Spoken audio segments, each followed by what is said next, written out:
Thank you. So tonight on the show, I will be speaking to the Permanent Secretary at the Ministry of Lands. These past days has seen so much controversy online since the names of certain ministers appeared or emerged online, showing that they've been allocated land in, some are saying Brufut, you have some saying this is in Bijilo. So this has generated a lot of controversy online. There's been a lot of anger from among opposition critics, really, regarding this whole issue. There's been so much bashing of the government. Well, we will be hearing from the horse's mouth. I have PS BUBA SAYANG. He'll be speaking to me exclusively. Thank you very much, PS, for joining me on my show tonight. Thanks for having me. PS, so let's begin with the things that matter first. The issue of whether your ministry, and when I say your ministry, I'm talking about the minister having the power to give out land to citizens. Certainly. The provisions of the Act, the State Land Act, has given the power to the minister to allocate land to deserving Gambians and also non-Gambians. So what does the law specifically say? The law says within a planned area, the minister can allocate land to people based on the need. Based on the need. So how do you go about, for example, ascertaining who deserves it and who doesn't deserve it? That is, the qualification is being a Gambian and also not having been allocated land within a period of 1 year, past 1 year. And if you have been allocated land before, and then there is an application for land, and you apply together with other competitors, then they will consider those who have not been allocated before. Then if there is still a remaining of land, then you will be allocated as a new applicant. But then this application has a procedure where people will take a form, fill the form, and then submit it to the Directorate of Land, who will put these forms together and then do the vetting and then send the list to the minister, who is to look at it and then based on merit and then allocate to those people who have applied. So there is also this issue of the state has to acquire that land first, has to acquire land first before being able to give land to citizens. So regarding this piece of land that you have given out to some of these Gambians, how did you get this land? That is, thanks for that question. I think that is a very relevant question and that needs a lot of clarification. The name State Land Act come into force by designating certain areas as state land. And when we call it state land, that means the state owned the land. Previously, prior to 1992, the coming into effect of the State Land Act, the limit of the state land area was Banjul and KM. And this, when the act came into force, it included some part of KM as well as the West Coast region, where designation of State Land Act in 1994 widened the limit of the state land area from Combo South, Combo North, Combo Central, all now became state land. When we say state land, now it is being administered by the state. Then the state has already gone through the process to acquire that land as a state land. So that is how the state allocates that area. I think you will see the likes of Brusubi, the likes of Fajara, the likes of Cape Point, Canifing. All these are areas where the state plan within the state land area to allocate to deserving Gambians. We have people allocated within Pipeline, Cape Point, Fajara, Display Bijilo, Brusubi, Salaji. All these are government plan layouts that have been created. Similar to them is the area we are talking about. So in terms of communities, you have private citizens who own most of this land. Well, the state owns all land, but you also have private citizens who live in these communities who claim ownership of some of these lands. So how does the state go about spotting an area and say, this is state land, appointing it as a state land? That is it. The state will look at an area and then based on the need, because we all know the state needs to provide for the people. It needs to provide a market, it needs to provide a school, it needs to, and the state cannot just create these things from nowhere. It has to get land to be able to do that. Hence, there is a provision, the policy came into being, that's the State Land Act, to enable the state to deliver to its citizens some of those public areas and some of the planning, and the state is also obliged to provide shelter for its citizens. That's a constitutional provision. So in doing that, the state has to be able to have control over certain part of land. And in the state land area, the state has the absolute power in deciding on the allocation of the land. If an area is designated or declared a state land, it goes through a process. It goes to up to the National Assembly until it is ratified. I think our problem here in this country is most of the people were not aware of some of these processes. And then as such, they thought these areas are still under customary ownership and then they are under traditional ownership. We have double acts that we administer. One is administered at the provincial level, that is the Provincial Act. In that one, it's not everywhere that the minister can just plan. He has to first declare an area within that area as a state land and then plan it. But within the state land area, that process has been done already. Until now, it is called a state land. Now the state will look into it, and when it enters into that land, the state is obliged to provide compensation to the people who have been affected. The customary owners. The original owners. The original owners. Traditional owners. So in the case of this piece of land, because there are claims that this was a subject of an investigation and then the state took the land and then now you've given it out without compensating the original owners.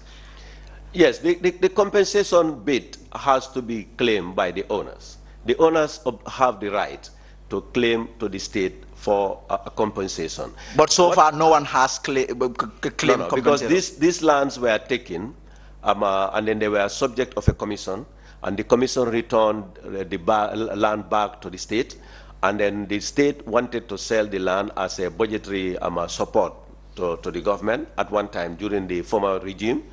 And when the change of government came, and then the government felt that the government should not be selling land.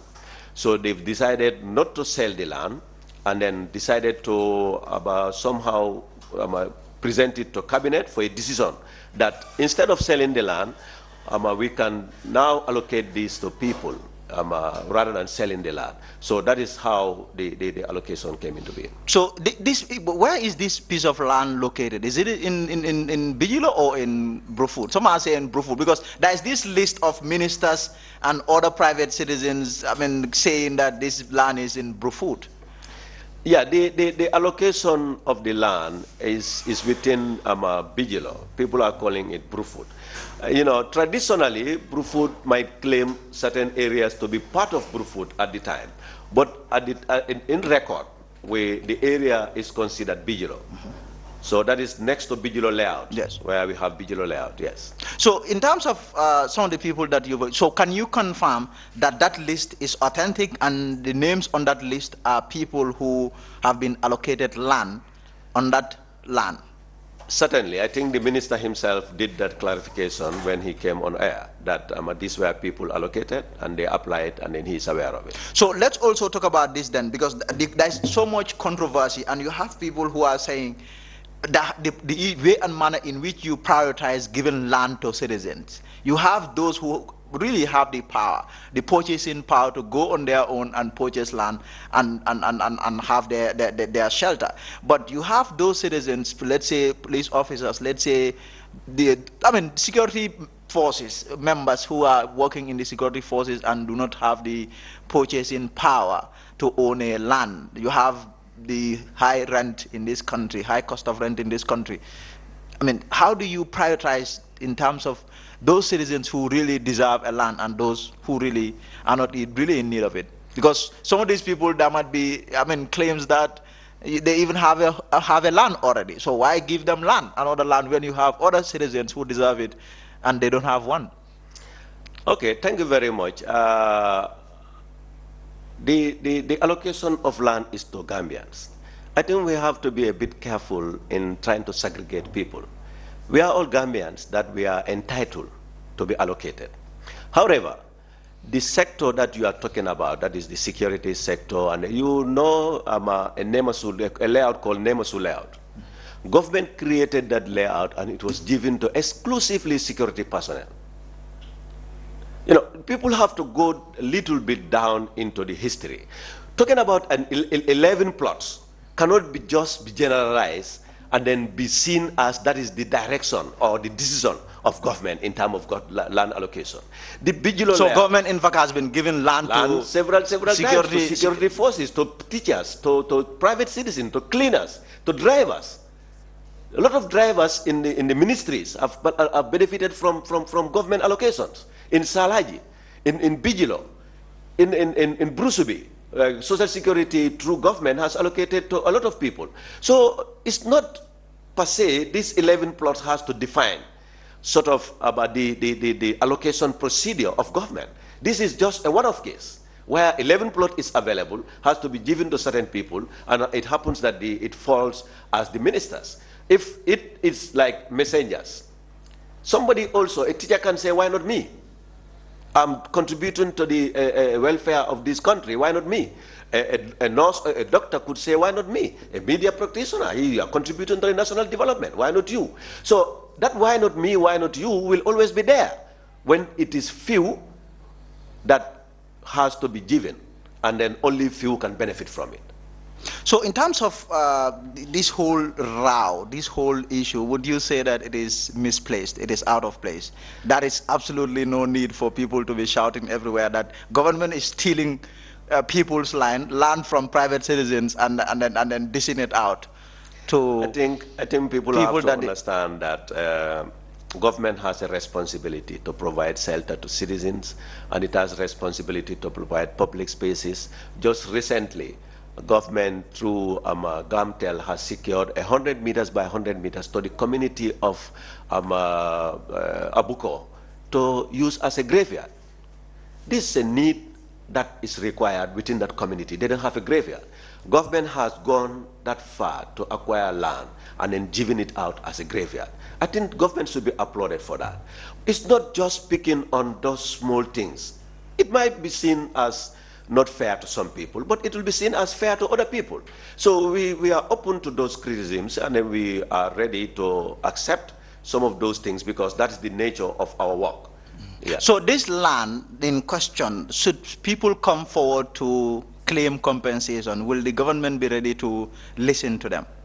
The land, the time, we have to look at the timing. The time the Land Act, that is the Acquisition and Compulsory Acquisition and Compensation Act came into effect. Any land that has been taken after that, when it is taken, has to be provided with compensation. That is why when the Sukuta people, when their land got affected by government at Salaji, they were compensated. And then many other people are compensated. So that is after the act.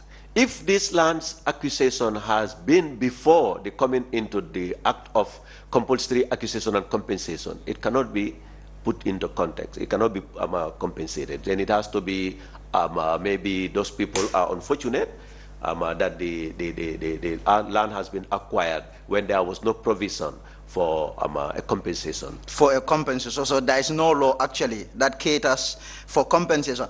P.S., I'll get back to you. I have been able to lay my hands on the subsidiary legislation of the State Lands Act of 1992. So I will read that to you because there's this question of whether the minister has the power to allocate land to citizens or not. He's just said that the minister does, but it would also appear, going by the legislation there, that the minister has that authority and that power. If you go to part 1 of the subsidiary legislation there of 1992, it is saying that where you have application for grant of state land for residential purposes, it is saying that grant of state land, that is number 3, all grants of state land shall be in planned areas only. Application for residential purposes, you have 1, all applications for grant of state land for residential purposes shall be in Form 1 of the first schedule. It continued to say that a fee of $10 is, I think that has now been revised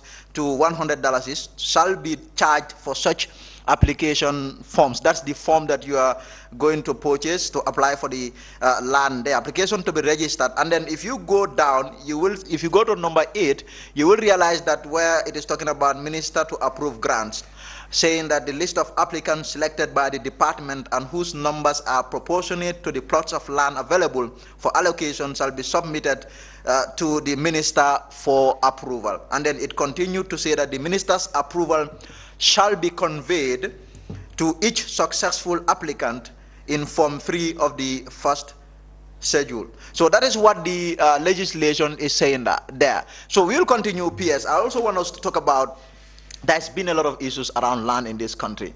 You have people... Yeah, but before you come, you want to say there something? is a portion that I want. You made mention of proportionate application. Yes. That means if you have 10 people, 10 plots, you don't have to open to 1,000 people. You have to make sure it is proportionate. So this has been factored in because it wants to cater for coming up with an abuse, whereby I know that I have 3 plots. I go on the air, I said, okay, we have a state land act to allocate. 10,000 people apply only to give out 3 plots. So it is also telling us that it has to be proportionate to the number of plots that are available, so that you don't abuse people, take their money, and then you cannot allocate to them. You say, but you just apply. We have taken the application fee and used the money, and then we cannot give them. So I want that person to be understood, because it is also about telling the minister that he has to put that at the back of his mind, that when he's allocating, when he has few plots, he should consider few people in application of that statement. So let's also talk about, that's clear, the issue of communal land dispute in this country. You go to communities, there's a lot of land problems, and people are saying that the government is not doing enough in terms of addressing the issue. This is a flashpoint. People are getting killed over land in this country. Yes, that is very true, and I'm happy that you bring this particular area. I think we have to make people to understand that this is a country. We have laws that procedures that people can follow. If you feel that your right is being infringed, you have procedures that you should follow to address that, but not to take the law into your own hand and then attack people. We have few problems in this country. People do not understand the dynamics of land ownership or how land ownerships come into being. I will give you an example. If you have a particular village A, and within this village A, you have a family of, let's say, SAYANG Kunda, family of Njai Kunda, family of Ture Kunda, family of Bojang Kunda, all adjacent to each other. And in the middle, you have family of Jai Kunda who happen to give part of their land to certain people to settle there, and it becomes a village. But after Jai Kunda family, you have the Bojang Kunda family, which is coming from village A. Now, if that new village is telling the people of village A that you cannot pass my village and then come here, are they denying that Bojang Kunda people their right to their land? But what also complicates the issue is, at the time of Jai Kunda settling this village, they did not have anything in place to say, this is where we limit you. This is where you should stop. So these are problems. And also, but the major problem is we, the youths of today, will sit down and then think that we can review what has been done by our forefathers. my father and your father from SAYANG and Jai sit and then agree from the forefathers' time. That this is yours. That this is given to SAYANG Kundas, Yes. from Jai Kunda. And then all of a sudden, I come today, I said, I don't agree. The kids will get up and say... And say they don't agree. Yes. They want to now review that they were told that this place formerly belonged to them. They want to claim it. You cannot claim ownership. The ownership of land in this country is in four folds. One is you inherit the land from the rightful person who owned the land. The second one is you buy this land from the rightful person that owns the land. The third one is you are given, it's a gift from a rightful person that owns the land. And the fourth one is the state allocation. These are the four different ways that you can get land. So this issue of gifting, I mean, historically, this is what used to obtain. Yes. You know, you have family A saying, okay, family B, I am giving you this land. So in law, that is very much recognized. Definitely recognized. But the problem there is the gray area is the limit. We are the people here. These are people who might tell you that go to up to that big tree. You see that big tree there? Yeah, between them, go there. Those big trees are not there anymore. Those landmarks are gone. So now it is subject to the elderly people of today, their interpretation of what they know or what they heard from their fathers or their grandfathers or whoever has been putting them through in terms of their limit, in a family limit. So that is what we can rely on. There has not been any documentation. That's why our ministry is working to bring up what we call cadastral mapping, where every inch of this country will be mapped out, and then will be given that information whereby we will be able to know who owns it and to track back to the history of that land, and then it will also give the uses.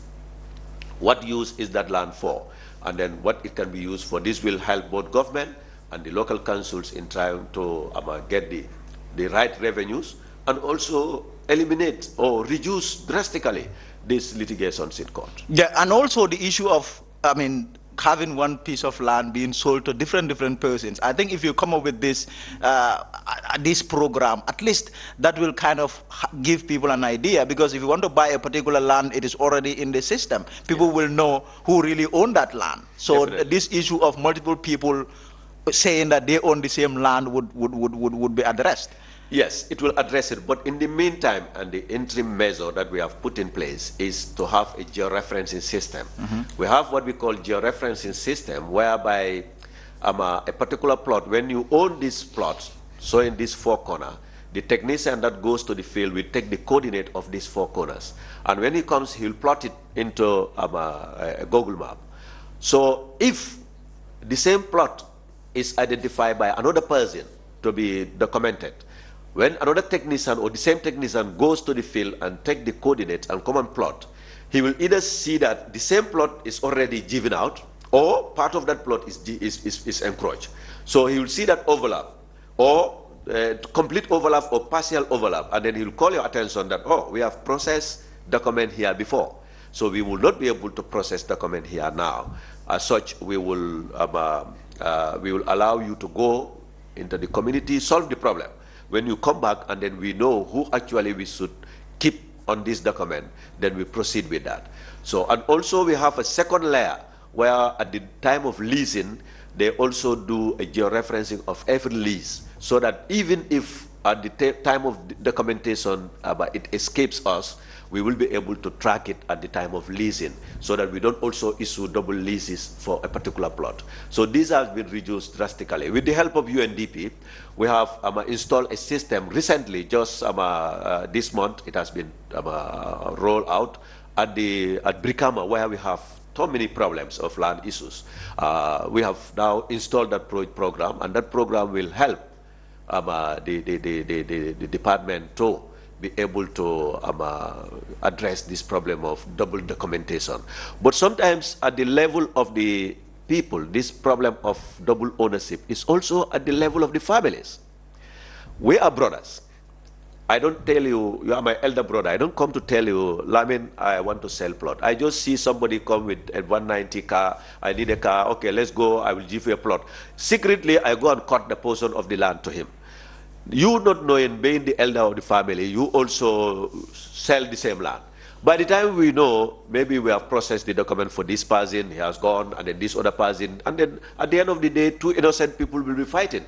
But then the family members are also part of the problem. So these are all issues that we experience as a ministry. So also the issue of you have certain lands being sold to citizens. Citizens will invest all their earning in this land, build their houses, and all of a sudden someone goes to court and wins, and then he comes with physical planning officials and equipped, backed by police to come and start tearing down people's structures. We have seen that recently in Tangi and other parts of the country.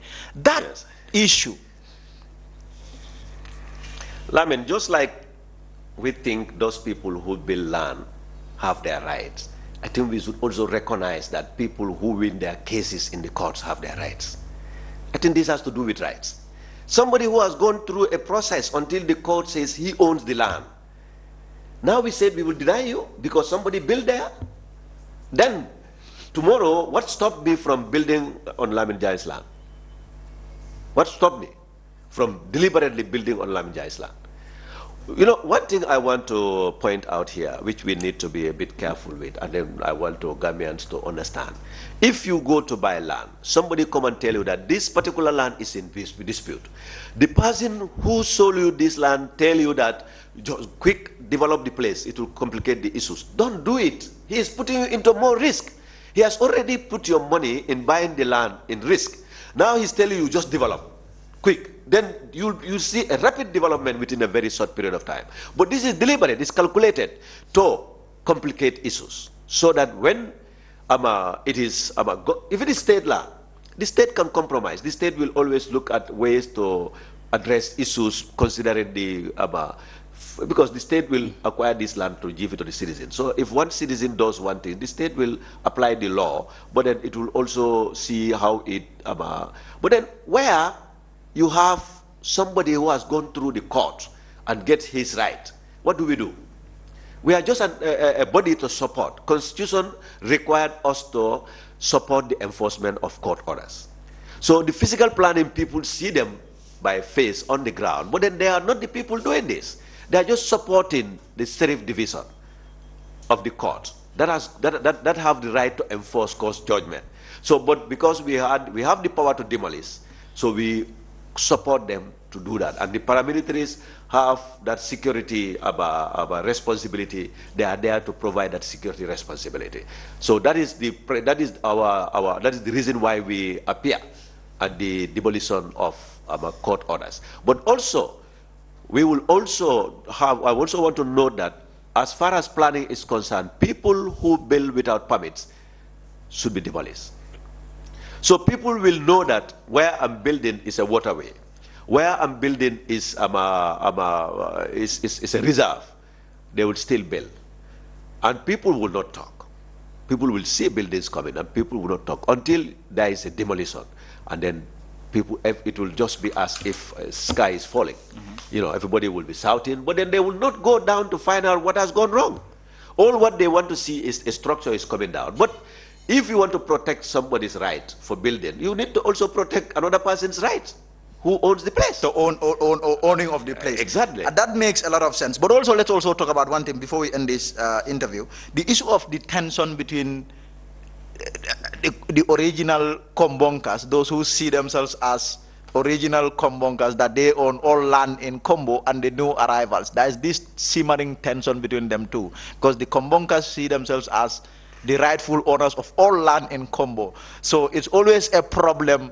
They have this kind of like, they feel threatened and very uncomfortable when they see people who are not Lanzares, for example. That's how they trying to take land. They find that as stealing, as trying to take their land. What is the government doing in terms of, because a lot of people have come from all parts of the country to Kombo, and people are getting land. Yeah. But the Kombonkas don't like this. I don't know whether I'm the right person to address it when I'm a Kombonka.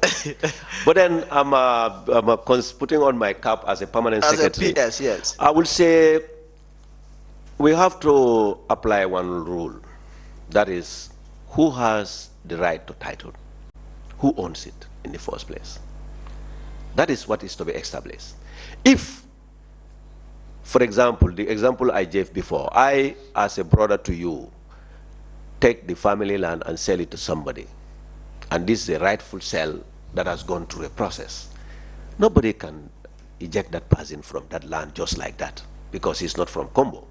That is not, I think the issue is not people coming from Combo. I think it's the people who are going beyond their limits. If you are settled and then you are seen to go beyond your limits, then people try to control you. And also in an instant where land is given and no definite limit is given, so it's subject to anybody's interpretation. The previous owner can say, no, we have not given you up to this end.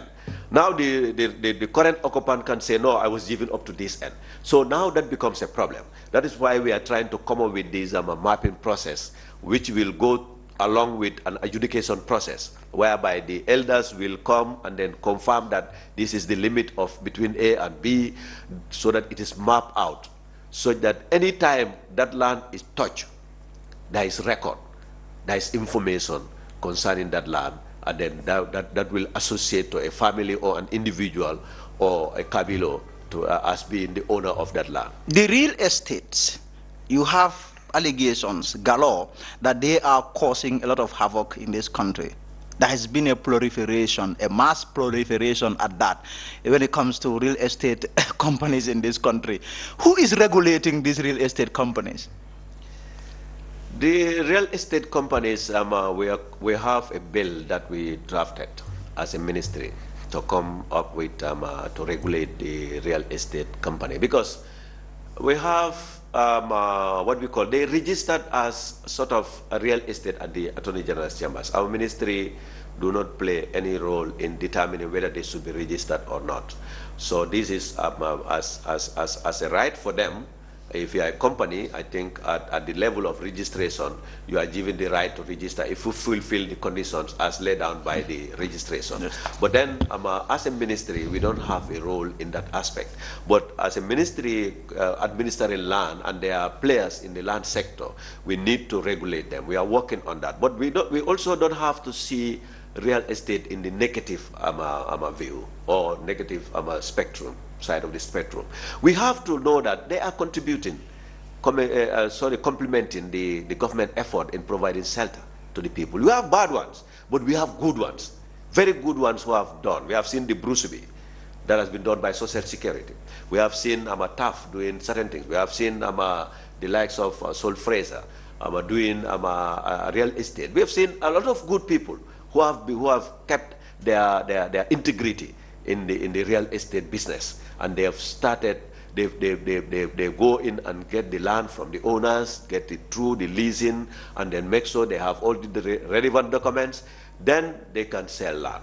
But when we talk about real estate, I want also to talk about Gambians as a people and our attitude towards buying land. When land is a prime location and you need it, you don't care. You just go for it. Even if Lamin comes and tell you that, last year I saw somebody also here there, you have to be careful. He is not interested. To him, Lamin is not trying to help him. He is just interested in acquiring that land. And these people know of us. And then they will capitalize on this and then give you land within an area which is controversial or it is serving a dispute. Somebody will just come in the middle and then start trading on this land and giving it to Gambians who will just pay. Most of these people will be outside. They will be sending money through their family members who actually go on these grounds. One, they will look at the situation. The place is not even suitable for now, for residential, for maybe the next 5-10 years. But yet, they will make you buy it. And then at the end of the day, the problem will come. But then also the family members. If we try to control, we try to say that the family members should own their land.